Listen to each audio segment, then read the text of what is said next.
When the Islamic warrior Saladin conquered the Crusaders and took control of Jerusalem, all right, he entered into an agreement that the Muslims would protect the Christian churches. And so he appointed two Muslim families. Both of these families had been in Jerusalem for, close to 1,000 years. And each generation has passed down the key. The key. Right. The physical key. Mr. Judah said that the key he presently has is 800 years old. It's incredible. He had another key, but it broke. And this is a Muslim. I mean, yes. Adabid Judah is a Muslim. And he said it's a great honor for a Muslim to hold the key to the Church of the Holy Sepulchre, which is the most important church in Christendom.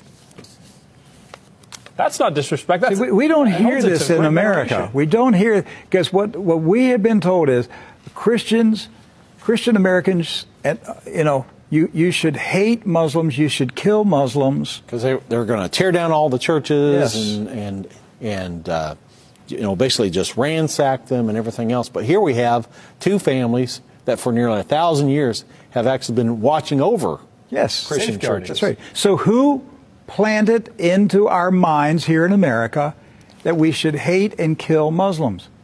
Who planted that thought in our head? Because it came into our society after 9/11. That's correct. So 9/11 was a calculated, planned operation, and it changed everything in our country. And so we were saturated with media propaganda, which who owns the media in this country? So we're saturated with this media propaganda. You Americans, you need to hate Muslims. You need to go to war. You need to send your sons to go kill Muslims. All right? And yet, when you go to the Middle East, you find out that the Muslims, like Christians, are taking care of Christian churches. Yes. Do not hold animosity against Christians or Americans, except in the case where Americans are pushing for war in their countries or trying to take their land. So they've lived together. They've lived together for centuries and centuries. Jews, Christians, and Muslims have lived together for centuries. They were buying and selling. They were trading. They were doing business together. They were building houses next door to each other for centuries. And it didn't change until the Zionists came. Now, see, wait a minute. I thought Zionists are Jews. Not all Jews are Zionists. And not all Zionists are Jews. Right.